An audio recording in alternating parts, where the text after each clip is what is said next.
आठ सर का सगळं समोर बघा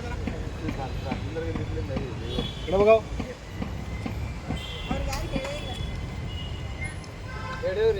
ನಾವು ಡಿ ಸಿ ಆಫೀಸಿಗೆ ಮನೆ ಕೊಡಕ್ಕೆ ಬಂದಿದ್ದೀವಿ.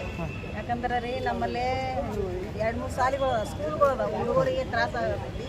ಆಮೇಲೆ ವಯಸ್ಕರನೂ ಇರ್ತಾವೆ, ಅವ್ರಿಗೆ ಎಮರ್ಜೆನ್ಸಿ ಏನು ಮಾಡ್ಬೇಕು ಆಮೇಲೆ ಸುತ್ತಾಕಿ ಹೋಗ್ಬೇಕಾಗ್ತದೆ, ಎಲ್ಲರಿಗೂ ತ್ರಾಸ ಆಗತ್ತೆ. ಅದಕ್ಕೊಂದು ಪರ್ಯಾಯ ಒಂದು ಯಾವುದೇ ಮಾರ್ಗ ಕೊಡ್ರಿ ನಮ್ಗೆ.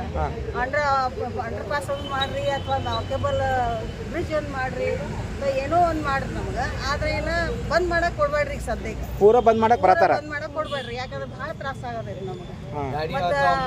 ಮತ್ತು ಬಿಸ್ನೆಸ್ನು ಎಲ್ಲ ಲಾಸ್ನ ನಡೀತದ.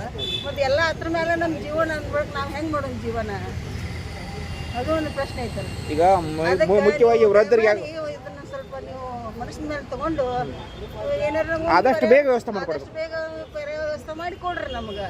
ಮತ್ತು ನಾವು ಹೇಳಕ್ಕೆ ಡಿ ಸಿ ಆಫೀಸ್ಗೆ ಬಂದೇವು. ನಾವೀಗ ನಿಮ್ಗೆ ಭೇಟಿ ಆಗ್ತೇವೆ ನಾವೀಗ.